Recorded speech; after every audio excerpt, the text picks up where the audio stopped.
want to be very careful about letting the foot off the gas. And this is something we would obviously coordinate very closely with the state of New York. We all have to work in unison. But the point is to understand the possibility and understand we only get there if we meet some very, very high standards. So I think what is fair to say is, I'll give you an example. I think in any scenario, want to see the maximum number of people work from home for a long time.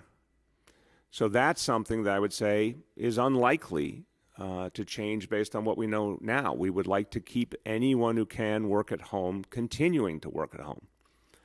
But there may be some other things where we can start to loosen up a bit, but still with real social distancing and real clear boundaries, because we cannot risk the resurgence.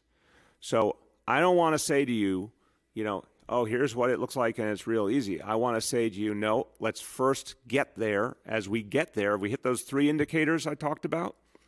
That's when we can paint a picture more of what might change. But there's some other things that will not change.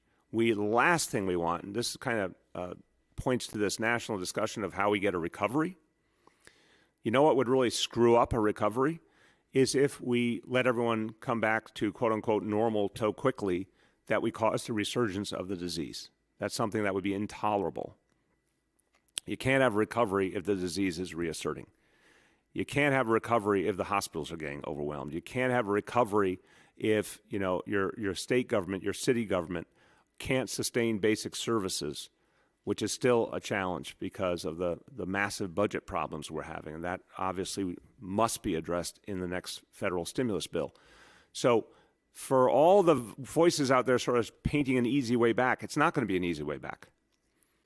What I can tell you is you get to May, June, and you've made enough progress, you can start to make some changes, but only if we see those 3 indicators move in the right direction for a sustained period of time. Hey, NBC News viewers, thanks for checking out our YouTube channel. Subscribe by clicking on that button down here and click on any of the videos over here to watch the latest interviews, show highlights, and digital exclusives. Thanks for watching.